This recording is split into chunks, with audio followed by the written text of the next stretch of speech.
You ever get fired in front of 60 people at 8:15 on a Monday morning? No warning, no heads up, just a power play from a guy trying to prove he's the boss. That was me, 12 years in, and I got walked out like a college kid who messed up a presentation. My name's Marcus. I'm 42. I live in Riverside, Illinois. Worked IT at a mid-sized company just outside Chicago. The kind of place that runs like clockwork until someone decides to shake things up. Brandon, the new VP, was barely 30, walked in 2 months ago with a designer suit and a trust fund bigger than his skill set. That morning, he stood up in front of everyone at our weekly all-hands like he was about to announce a promotion. Then he dropped the bomb. Effective immediately, we're removing redundant positions to optimize efficiency, he said, scanning the room like he was reading from a script. Marcus, your role no longer fits our forward-thinking strategy. Just like that, people froze. Some looked away. I didn't flinch. Not yet. I didn't even react. While you're listening, tell us which country you're watching from. He kept going. Something about efficiency, innovation, corporate speak. But I stopped hearing him. All I could see was 12 years of late nights, emergency fixes, and weekend server migrations getting erased so some kid could look decisive on his first big project. I stood up when he gestured toward the door. Didn't argue. I wasn't going to give him the show he wanted. But every step toward that exit felt like walking through concrete. My ID badge still on my lanyard, my access keys still in my jacket. The same keys I used for server rooms, backup systems, and storage areas that half the leadership didn't even know we had. The same keys I never once lost or abused. As I walked past the conference table, I caught the eyes of the junior staff, new analysts, IT interns. They used to come to me with problems, respected my knowledge. Now they just looked uncomfortable, like they'd witnessed something they shouldn't have. I didn't say anything, just kept moving. Out in the parking lot, I sat in my car for a moment, staring at the keys in my palm. They felt different now, not just metal, meaning responsibility. I knew those systems inside and out. Brandon had no idea what he just disconnected, and he was about to learn the hard way. I started the engine and drove away without a second glance. I didn't head home right away, just drove. Didn't matter which direction. Main roads, side streets, whatever. I needed room to process, to exist outside those office walls for a minute. The strange thing, I wasn't angry about losing the job. Not exactly. I was angry at how Brandon did it, like I was just a line item to delete in his restructuring presentation. He had zero understanding of what I actually handled for that company. Hell, most people didn't. I was the one who managed invisible work. Network architecture, vendor relationships, system reliability, compliance documentation. No one read, but everyone needed. I kept everything functioning smoothly, quietly. My phone vibrated in the console. Scheduled call with a service provider. Weekly check-in. I use a lead every Monday. Brandon probably didn't know it existed. I let it ring out. Not my responsibility anymore. The screen went dark. Just like that, a whole chapter of my career shifted into someone else's workload. But they had no map to follow. Brandon thought he eliminated a replaceable position. What he didn't understand was I designed the entire infrastructure, and now he was operating it blind. I wasn't planning revenge. No sabotage, no dramatic exit. I wasn't changing credentials or wiping data, but I also wasn't leaving him instructions. If he wanted to treat me like I was disposable, he could deal with that decision. I turned onto a quiet street, just driving past houses I'd never noticed before. My ego wasn't bruised about the position itself.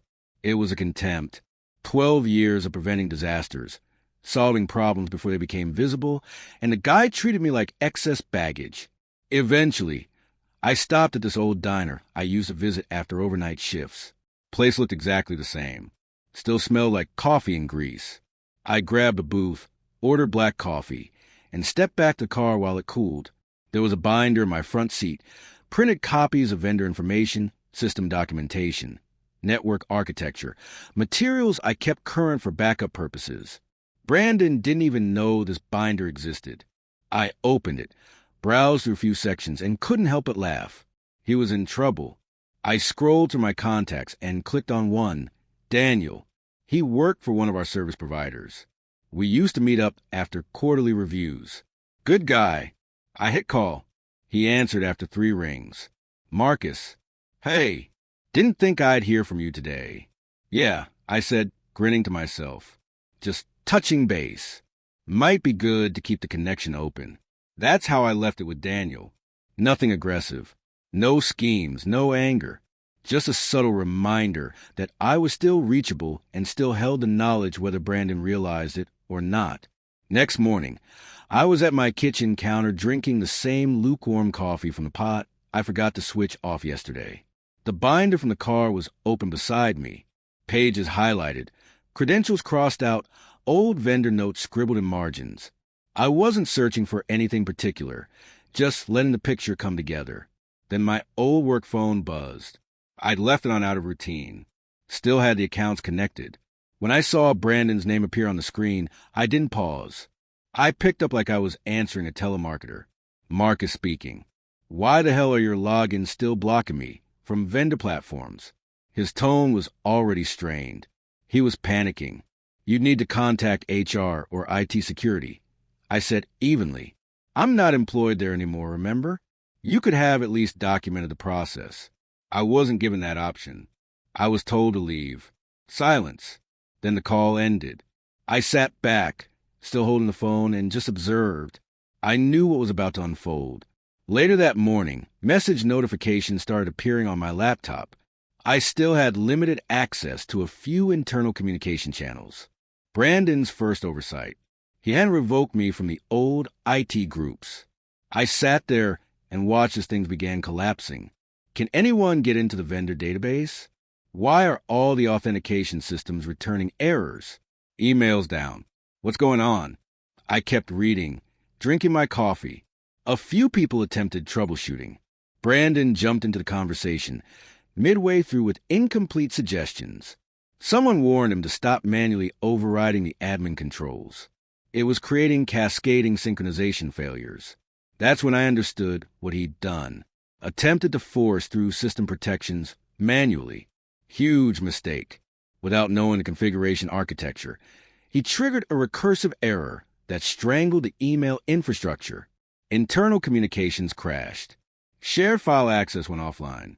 The entire operation went dark within an hour. I didn't intervene, didn't message, didn't reach out. Then Daniel texted, just got an emergency call from your old department. They can't access the regulatory compliance system. Brandon said he's got it under control. LOL. I smiled and replied, let him control it. By noon, Brandon tried calling again. I sent it to voicemail. He didn't realize it yet, but his first major crisis was already unfolding. The best part, I hadn't interfered at all. I just wasn't there to prevent it. Later that afternoon, I sent Daniel a basic list of vendor contacts, deliberately missing several critical details, just enough to keep things barely operational. By Wednesday morning, Brandon was already spiraling. I was sitting outside with a second cup of coffee when the first message arrived from someone in accounting. Hey, Marcus, any chance you know the admin access to the payroll tax system? Brandon's people can't get in. Finance is freaking out. I didn't respond. The tax system wasn't cloud-based. It operated on a legacy platform I created years ago because none of the finance team could navigate the reporting framework. The credentials weren't even in the password management system Brandon was so proud of implementing. They were in my memory, and that's where they'd remain. Brandon tried calling 3 times that afternoon, sent 2 emails, then a direct message marked critical. I ignored them all. I knew a strategy. Contacting vendors, chasing old connections, probably demanding assistance from people who barely understood what the infrastructure even did. He hadn't brought in a replacement. He assumed he didn't need one. Arrogant fool. Thought he could automate everything with software and a couple of junior analysts. Then I received an email that caught my attention. It was from Jennifer. Used to be one of our senior analysts, now working at Vanguard Systems, one of our biggest competitors. Subject line, interested in talking. Her message was brief, professional. Said she'd heard what transpired. They needed someone with comprehensive infrastructure expertise, and she remembered how I'd managed most of the company's back-end operations without seeking recognition. Interesting, yes, but I wasn't finished with Brandon yet. That same evening, Brandon sent a company-wide email. I saw it shared in a private group I still had access to. As part of our continuous improvement initiatives, we're navigating temporary transitional challenges. We value your understanding as we advance our operational excellence strategy. Translation: everything's collapsing, but please pretend it's normal. My former team had a blast with it. One person shared a GIF of someone panicking.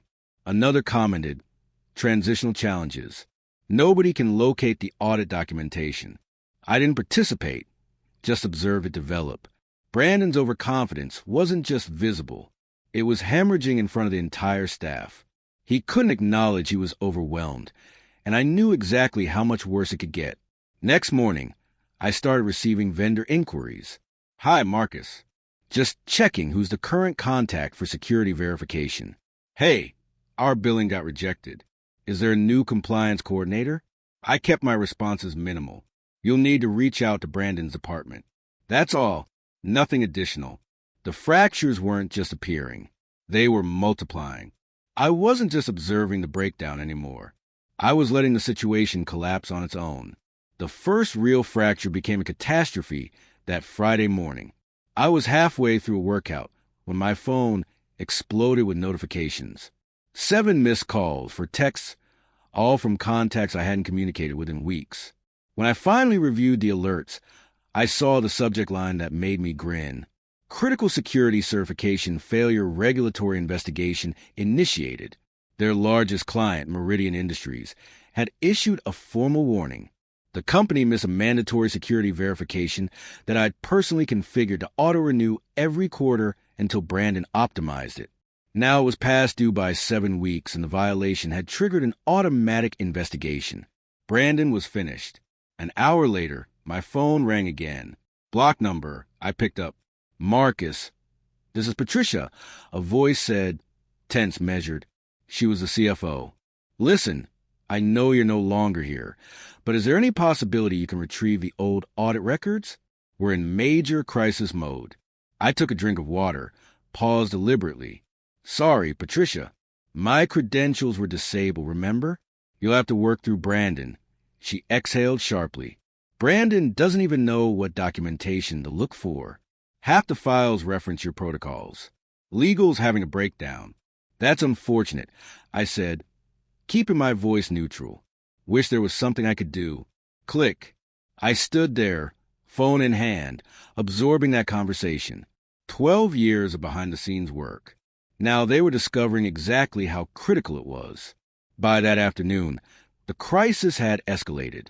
Brandon attempted assembling some improvised explanation for the client, but his communications leaked. My old colleagues forwarded me screenshots. Half the organization now understood Meridian was preparing to terminate. Legal began excavating through compliance backlog. Challenge was most of the platforms were interconnected through automation I'd built years ago, carefully, deliberately, with complete documentation. The instant Brandon tried to streamline, he severed the connections. There was no quick recovery. Then I got a call from Robert, an external auditor who'd done compliance reviews with us before. "Marcus," he said, "you hearing what's happening over there?" "I've heard fragments." I said Meridian's finished. They're severing ties. Can't verify a single compliance record. Entire regulatory frameworks disintegrated. Brandon's melting down in every conference call. I smiled. Small, quiet, victorious. Guess optimization didn't work out as planned. Robert laughed quietly. "You think they'll recover from this?" "No," I said, "not even close." By evening, the statement went public. Meridian Industries formally terminated all agreements. The share price started dropping before trading closed. Brandon's optimization was circulating on professional networks for all the worst reasons. And then came the ultimate call. Block number again, I answered. "Mr. Richardson," a woman's voice said, sharp and professional. "This is Susan from the executive board. We need transparency on what happened with our infrastructure."